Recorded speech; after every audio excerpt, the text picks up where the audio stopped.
వాడిపోక ముందే నన్ను వాడుకో ప్రభువా.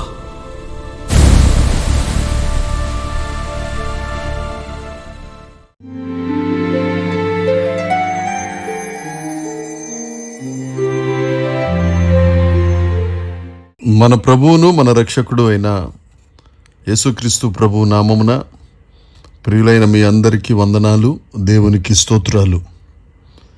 గొప్ప దేవుడు, ఉన్నత దుర్గమైన యేసుక్రీస్తు ప్రభు మన యందు ప్రేమను కనుపరిచి నూతన దినమును మనకు అనుగ్రహించి ఆయనను స్తుతించడానికి, ఆయనను ఆరాధించడానికి, ఆయనను మహిమపరచడానికి కృప చూపిన యేసుక్రీస్తు ప్రభువుకు సమస్త మహిమ, ఘనత, ప్రభావములు చెల్లునుగాక.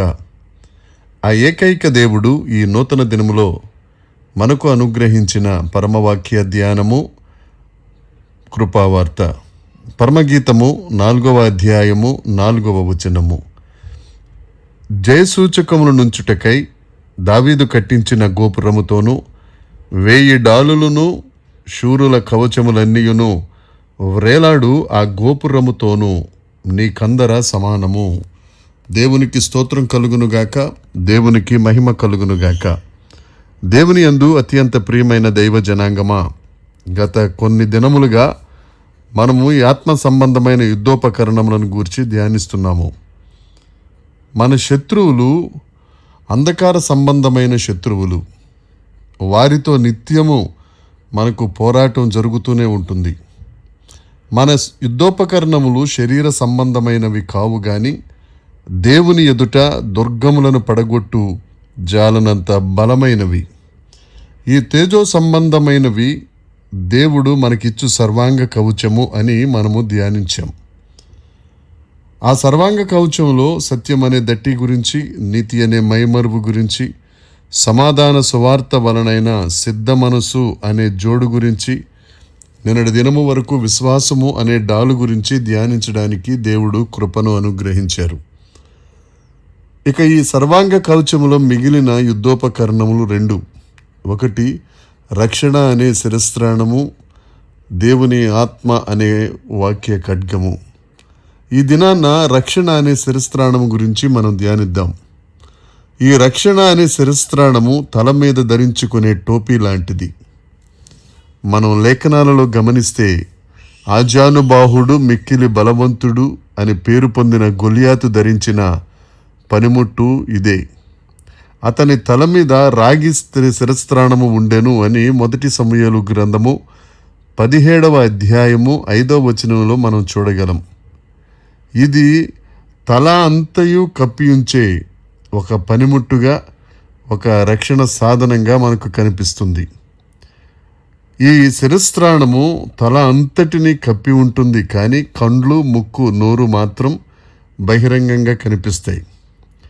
అయితే ఈ తలను కప్పుతున్న దానిని మనము రక్షణ శిరస్త్రాణమని, మిగతా కవచము శరీరం అంతటిని కప్పేది గనుక దానిని సర్వాంగ కవచము అని మనం పిలవగలుగుతున్నాం. ఈ రక్షణ అనే శిరస్త్రాణము, శిరస్సు మన ప్రభువైన యేసుక్రీస్తే కదా. ఆ క్రీస్తు అనే రక్షణ శిరస్త్రాణమును మనం ధరించుకున్న వారిగా ఉండాలని లేఖనం మనకు తెలియజేస్తుంది. ఎందుకంటే మన శత్రువైన అపవాది, మన శత్రువైన ఈ లోకం, మన శత్రువైన శరీరం మన మీద జయం పొందాలి అని ఎప్పటికప్పుడు అవి పోటీ పడుతూనే ఉంటాయి. అయితే వాటి నుండి మనం జయం పొందడానికి ఈ రక్షణ అనే శిరస్త్రాణమును మనం ధరించుకోవాలి. అటువలే మనము క్రీస్తు రక్షణను ధరించుకున్న వారిగా ఏ విధమైన శోధనలు వచ్చినా, ఏ విధమైన యుద్ధాలు వచ్చినా ఎటువంటి భయము చెందక ఈ రక్షణ అనే శిరస్త్రాణమును ధరించుకొని క్షేమముగా మనము ఉండగలుగుతాం. కీర్తనల గ్రంథం 10వ కీర్తన 7వ వచనమును గనుక మనం చూడగలిగితే అక్కడ దావీదు గారు అంటారు, యెహోవా నా రక్షణ దుర్గము, యుద్ధ దినమున నీవు నన్ను కాయుదువు, నా తలను కాయుదువు అని దావీదు గారు ఒప్పుకోవడం మనం చూస్తాం. దేవుని యందు ప్రియమైన దైవ జనాంగమా, రక్షణ అనే శిరస్త్రాణమును ధరించుకొని ఈ భూమి మీద జయ జీవితం గడుపుతూ దేవునికి మంచి సైనికులుగా మనం ఉండాలని, ఈ యుద్ధ రంగంలో రక్షణ అనే క్రీస్తును శిరస్సుగా మనం ధరించుకుని, శిరస్త్రాణముగా ధరించుకున్నప్పుడు మన ఆలోచనలు, మన తలంపులు, మన శరీరము యావత్తు ఆ క్రీస్తు అనే యేసుక్రీస్తు ఆధ్వర్యంలో ఉంటుంది కనుక మనము జయ జీవితమును కలిగిన వారమై క్రీస్తు కొరకు మంచి సైనికులుగా ఉండగలం. ప్రియులారా, మనమందరం ఆ క్రీస్తు అనే శిరస్త్రాణమును ధరించి రక్షణ కలిగిన వారమై ఆయన ముందు మంచి సైనికులుగా ఉండుటకు దేవుడు ఈ దినమున మనకు కృప దయచేయునుగాక. దేవుడు ఈ వాక్యమును మనందరి వినికిడిలో దీవించి ఆశీర్వదించి ఫలభరితము చేయునుగాక. ఆమేన్. చిన్న ప్రార్థన చేసుకుందాం.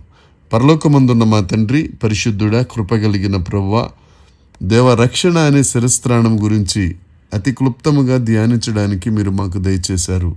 దేవ, మాకు శిరస్సు మీరే, రక్షణ మీరే, సత్యము మీరే.